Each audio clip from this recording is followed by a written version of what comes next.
Hi Barry, greetings from Brno. It's a pleasure to have you online and thank you very much for agreeing to record this interview for the opening of the MSB 2024 in Brno. Thank you, Franta. I'm sorry I can't be with you today. I'd love to be attending the meeting and seeing some of my old friends. It would have been great to get together and have a beer and talk about how things are going. Also, I've been to Brno many times, visiting the Institute of Analytical Chemistry, where Franta now is the director. And in fact, some of the personnel from the Institute of Analytical Chemistry have even worked in my laboratory. The Institute of Analytical Chemistry has made significant contributions in separation science and analytical chemistry, and it is well known throughout the community. I particularly want to note Jaroslav Janek, who was the director of the Institute for many years and had a lot to do with the prestige of the center. Upon his passing, I was pleased to learn that a medal has established in his name. And I see in the program that Milos Novotny and Andras Gutman will receive medals at the end of this conference. I'm very pleased to see that Milos wins this award. He is, of course, a major figure in separation science and analytical chemistry and richly deserves the award. Congratulations, Milos. Andras Gutman was a postdoc in my laboratory, and as most of you know, he has had a very successful career, particularly in developing methods for capillary electrophoresis. He also is very deserving of the award, and I offer my congratulations. We are opening the 40th MSB conference, which you started as the HPCE. What inspired you to create this conference? The first meeting of this series in high performance capillary electrophoresis, HPCE, was run in 1989 in Boston. I was the organizing chairman. On the scientific committee with me were 4 leaders in capillary electrophoresis: Franz Everetts, Jim Jorgensen, Stellan Herten, and Shirago Tarabi. And together we put together the scientific program. I was very active in the field of liquid chromatography and attended all the HPLC meetings, which started in 1973. And I ran the 1979 fourth meeting in Boston of the series and was scheduled to run the 1990 meeting, which I did in fact for HPLC. And what I realized in that series is that it had a significant impact on the development of liquid chromatography. So I and the other members of the committee believed that forming an international meeting on capillary electrophoresis would advance the field significantly. It's interesting, looking back at the program of 1989, we had, of course, many of the most active people doing capillary electrophoresis. Dick Zare was there, and of course he introduced the laser fluorescence detection. But what's interesting also is we had major figures in separation science, such as Cal Giddings and George Guillochon, giving talks. The meeting was very successful, and one of the active parts of the program was the looking at separation of DNA fragments. And of course, at this time, there was a great deal of interest in the potential of sequencing the human genome. And sequencing by DNA was predominantly done by slab gel electrophoresis. So there was a real potential, people thought, for doing DNA sequencing using column or capillary electrophoresis. What were the major challenges you faced during the conference inception and growth? We had a number of meetings in the 1990s, essentially every year, one meeting a year. The field and the meeting grew, but there were challenges to this growth. So, for example, several companies that were supportive of the first several meetings dropped out. For example, Applied Biosystems decided to leave because they didn't want to be known as a capillary electrophoresis company, but rather were developing methods for DNA sequencing. And of course, DNA sequencing had its own meeting where they, of course, were prominent. A second thing is that in the coupling of liquid chromatography with mass spectrometry via electrospray ionization was emerging. And in fact, in 1990, the major paper in Science by Matthias Mann and John Fenn showing the LC-MS of proteins and even oligonucleotides through the coupling with electrospray mass spec was published.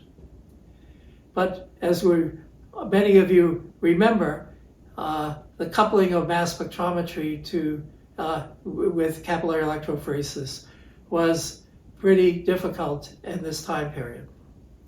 Another factor was that liquid chromatography already existed for 25 years, and so it was a robust and well-established tool. In the beginning, in the early 70s, of course, there were a lot of issues of reproducibility, stability of columns, and so forth. Well, capillary electrophoresis had to go through its development stage as well, which was the 1990s. Nevertheless, things continued, and by the end of the decade, of course, there was the success of the use of multiple array capillary electrophoresis for sequencing of the human genome. But at the same time, in other areas, for example, application to biotechnology and so forth, that was limited. How do you see the current state of capillary electrophoresis? Currently, capillary electrophoresis, of course, is a well-established tool and is widely used. Certainly, the major application is still DNA analysis. And what's quite interesting is capillary arrays are a big business today. There is over more than six companies that have commercial instruments in this area. And of course, this is used for human identification, for SDRs, or in fact, even still for DNA sequencing, Sanger sequencing. But at the same time, the capillary arrays, 8, 12, 16 capillaries, are used with SDS gel electrophoresis or carbohydrate analysis. So there is a lot of activity in this area. Secondly, CEMS has been successfully established, and there are commercial interfaces that can be used for this, including, of course, a microfluidic system by 908. And if you go to a biotech laboratory, you will find that frequently CEMS is used, for example, for charge variant analysis. And a third area interesting is, of course, isoelectric focusing. And that for charge variant analysis, isoelectric focusing is a gold standard. And more recently, the coupling of CIEF with mass spectrometry commercially has been successfully introduced, so that if one sees a new peak, for example, one can immediately have it go into the mass spec rather than collecting, purifying, and then 3 weeks later doing the analysis, for example. So all in all, it is a well-established and is accepted in regulatory environments. So we can say that capillary electrophoresis has been successful, and there are a number of interesting papers at this meeting in this area. There is a lot of discussion today on the stature of analytical chemistry. Where do you believe the field stands in the scientific community?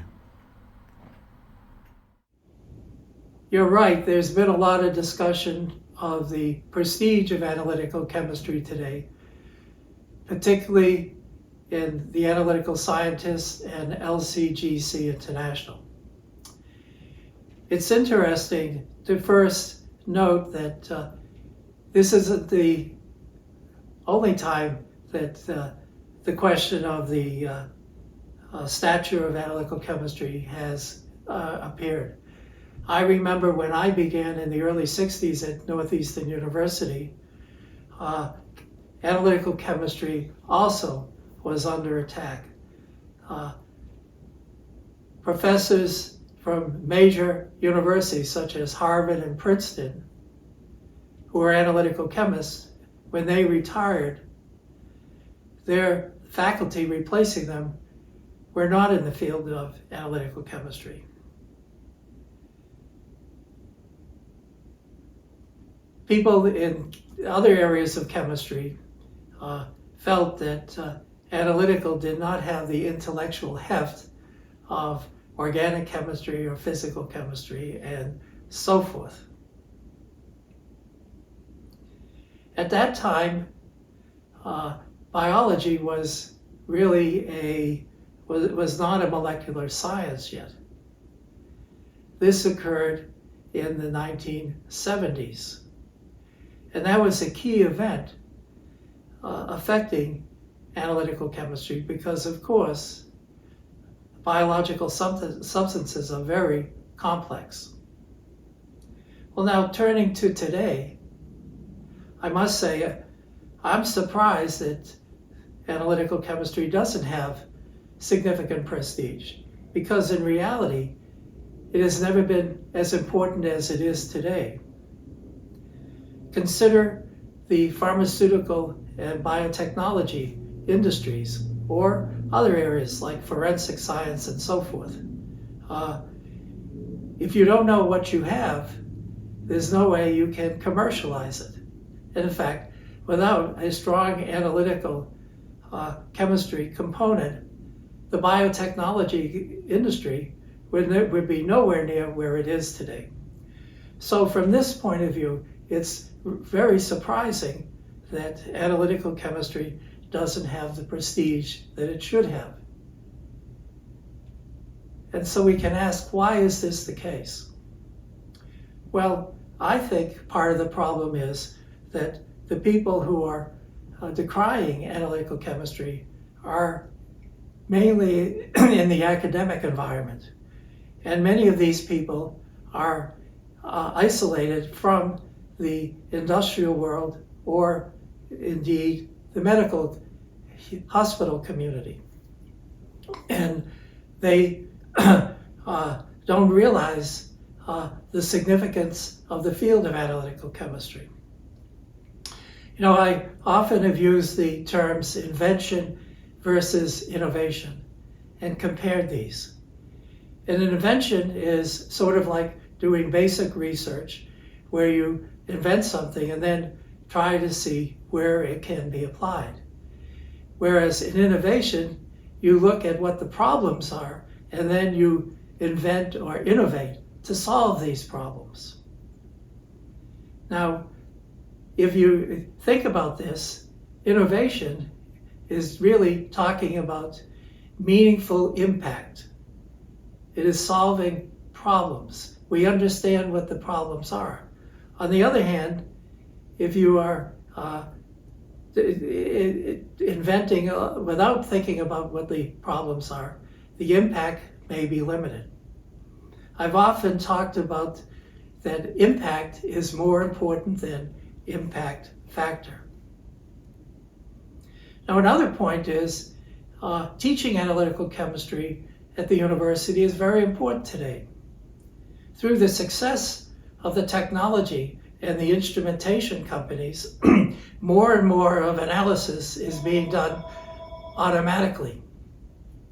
And people worry that the personnel working in these fields may not know the fundamental principles, so that when there are problems, they have difficulty solving them. So we need courses in analytical chemistry at the university to teach the fundamentals for these people. So we not only is it important, but we need to have courses in this area. So how can we solve this image problem? Well, first of all, analytical chemists have to be more forthcoming and talk about the importance of the field. And they have to get others who know about the importance of the field to speak up. But the reality is, and I'll say this again, I think analytical chemistry has never been as important as it is today. What advice can you give young analytical scientists as they advance their careers? When I look at science today, and particularly in the biological sciences, I think we're moving into a golden age. There's a lot of exciting technologies and principles that are emerging, and we can expect the next 10 to 20 years to solve significant health and medical issues.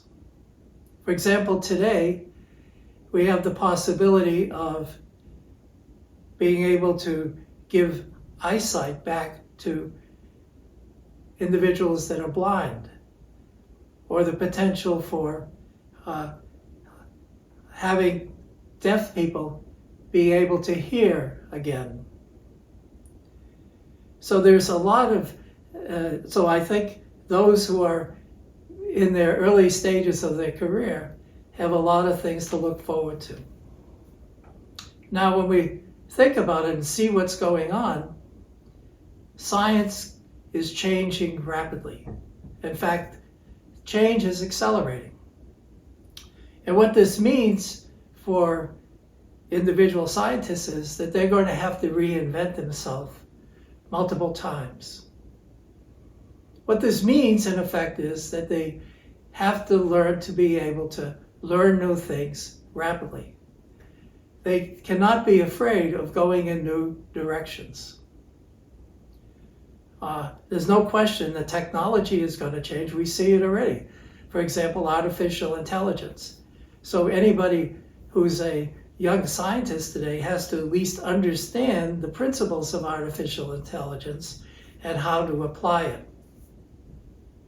And there are many other examples of this type. So that's the first point. Secondly, I think that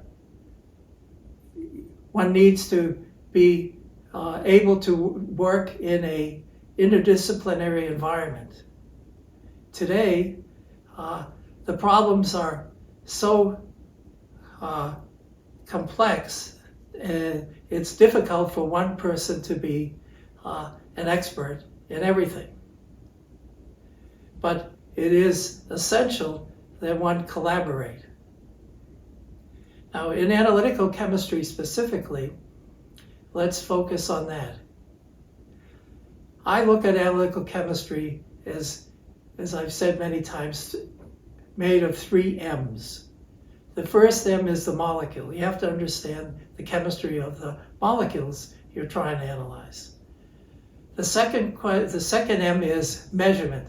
You have to understand the technology and the measurements you're making, both in terms of the results itself, and then the statistics and so forth.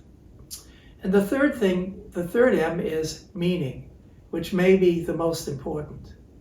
One needs to understand the problem. Why are you doing the analysis?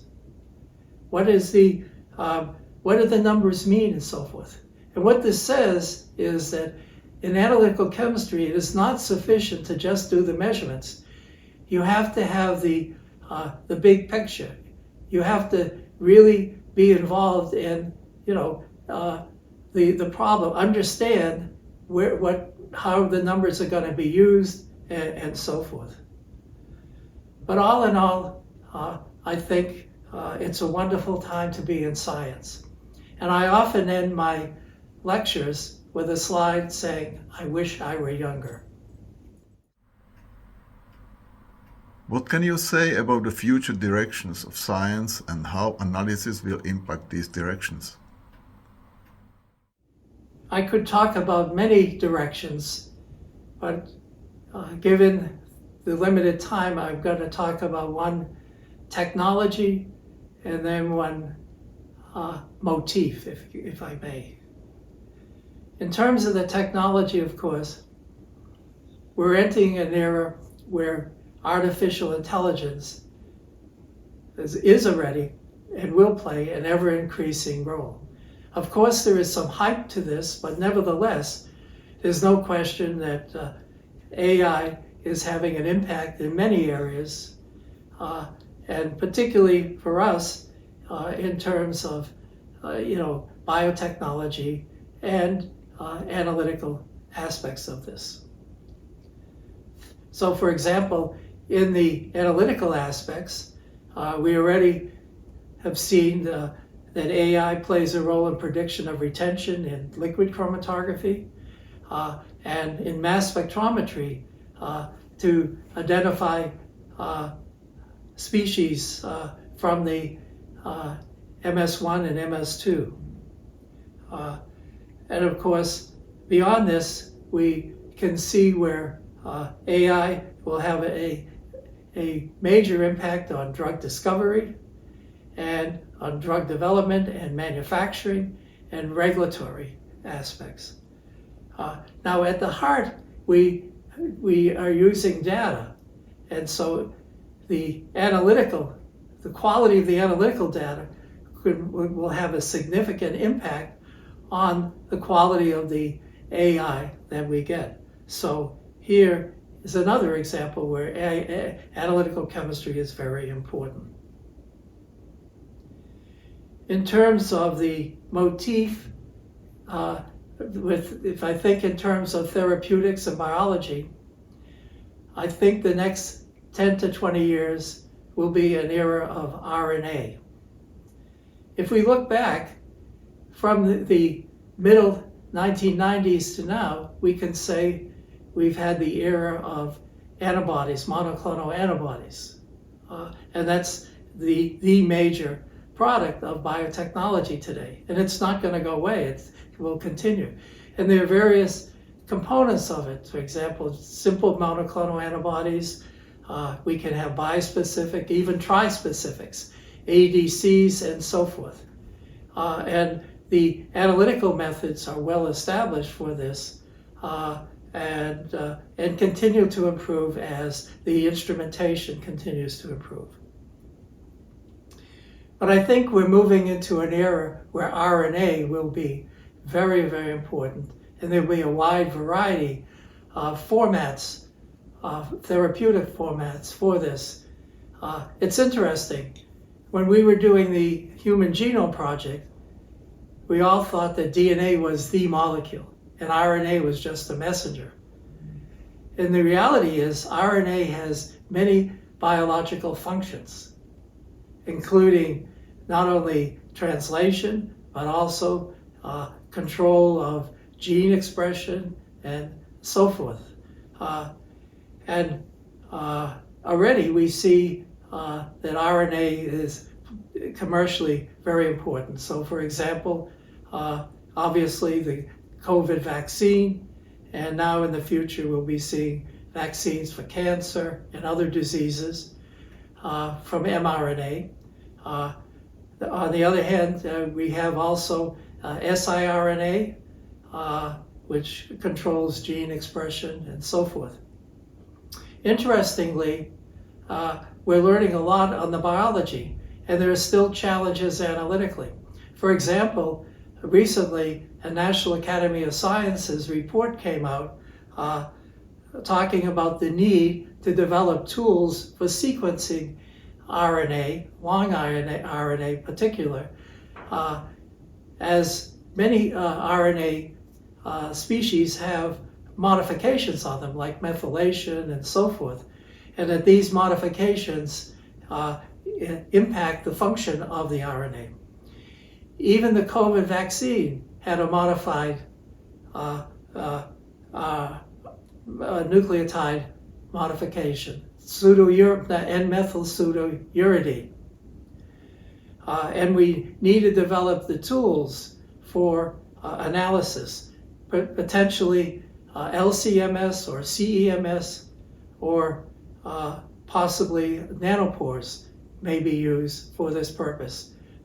We already know that there are at least 150 modifications for RNA, the highest number of modifications on tRNA, for example. So to be able to sequence the full molecule, it will become very important. So I believe in the next 10 to 20 years, a lot of you people will be working on RNA. Do you have any concluding remarks?